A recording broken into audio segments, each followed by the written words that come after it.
It's 7 a.m. and Pat Nelson is starting another 12-hour shift in the intensive care unit. She knows this routine well. She's done this job for 36 years. When did she go to bed? She went to bed about 21:45. Okay. And she's a total monkey.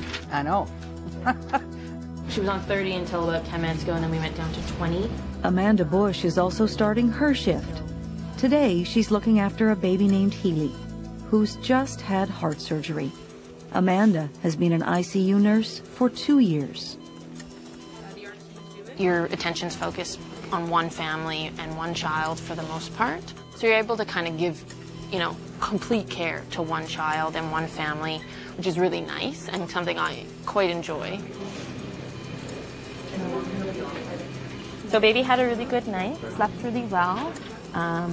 We had her on the morphine overnight, so she was really comfortable, didn't have any pain. There she is, look at her. Hello, baby girl. The best part of my job are the kids. The kids are amazing. They don't have time to be sick. Kids just want to get better and go home. Do you have good sleep? Hey? Should we do your temperature, see how you're cooking? Yes. For the past couple of months, Pat has been primary nurse to 2-year-old Arena. Arena has spent most of her life in the intensive care unit, far from her hometown of Penticton. I love Arena. Yes, this lightens my day every time I come in. Oh, she's outgoing and she's happy and she's interactive and she loves to learn and she loves to move. She rarely sits still. What did it do?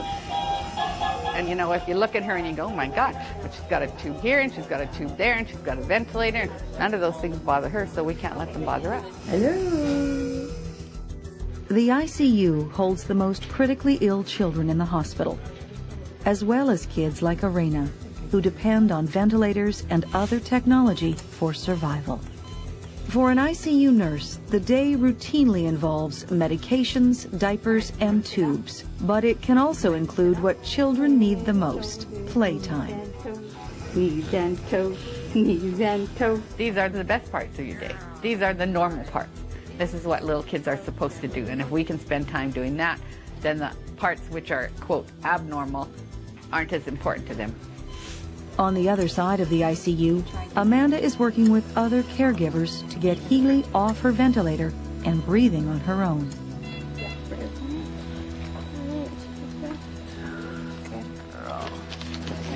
You see Mom and Dad? There's Dad. They're watching. K-L-M. Pat also helps out with Tristan, who needs a heart transplant.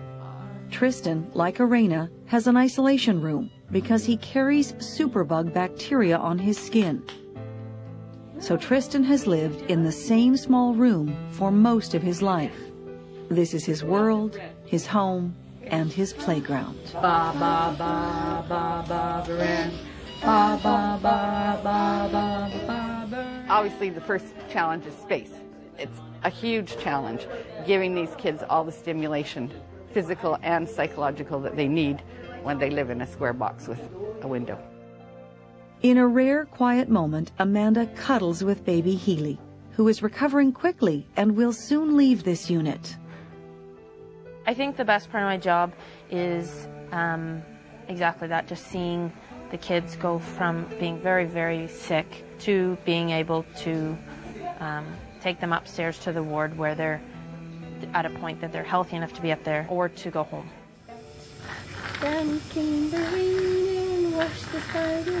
Of course, ICU isn't all cuddling and playing. Today, Pat must give Arena her vaccinations. Good girl. It's okay, Arena. It's okay.